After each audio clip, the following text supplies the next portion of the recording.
নমস্কার, আমি ডক্টর অয়ন দে। আপনার ও আপনার পরিবারের সুস্থতার জন্য দৃষ্টি আকর্ষণ করছি। আমাদের দেশে এখন ডেঙ্গু জ্বরের প্রাদুর্ভাব বাড়ছে। আসুন ডেঙ্গু সম্পর্কে কিছু গুরুত্বপূর্ণ তথ্য জানি এবং তার থেকে রক্ষা পাওয়ার জন্য যে সমস্ত সাবধানতা অবলম্বন করতে হবে সেই জিনিসগুলো সম্বন্ধে আমরা অবগত হই। ডেঙ্গু একটি ভাইরাসজনিত রোগ যা এডিস মশার কামড়ে সাধারণত হয়। এই রোগের যে প্রধান সিমটমসগুলো রয়েছে তার মধ্যে রয়েছে জ্বর, মাথা ব্যথা, চোখের পেছনে ব্যথা, বমি বা বমি বমি ভাব, গা হাত পা ব্যথা।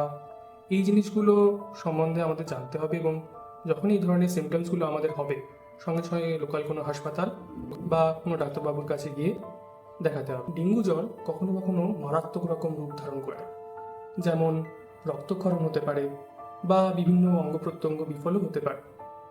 সেই ক্ষেত্রে আমাদের সতর্ক থাকা এই বিষয়ে অত্যন্ত জরুরি। প্রশ্নটা হচ্ছে, এই ডেঙ্গু রোগকে কিভাবে আমরা প্রতিরোধ করতে পারি।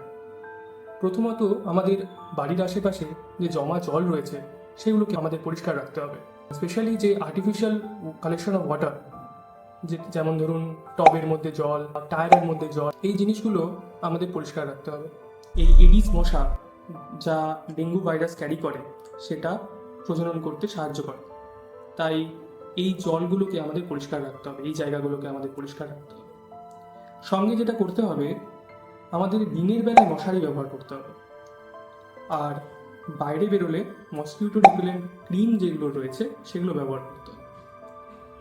আমরা সবাই মিলে যদি এই ডেঙ্গু ভাইরাসের এগেনস্টে, ডেঙ্গু ফিভারের এগেনস্টে এই পদক্ষেপগুলো নিতে পারি, তাহলে আমার মনে হয় আমরা ডেঙ্গু জ্বরকে ট্যাকেল করতে পারবো। ডেঙ্গুর লক্ষণ দেখা দিলেই আপনি চিকিৎসকের পরামর্শ নিন এবং যে টেস্টগুলো নর্মালি আমরা করিয়ে থাকি, সিবিসি, NH1, IgM, এই পরীক্ষাগুলো করান এবং পর্যাপ্ত পরিমাণে জল বা ওআরএসের জল এগুলো খান। সঙ্গে বিশ্রাম নিন এবং চিকিৎসকের পরামর্শ মতন যে সমস্ত ওষুধ দেওয়া হবে সেগুলো ফলো করুন। আসুন সকলে মিলে ডেঙ্গুর বিরুদ্ধে রুখে দাঁড়াই।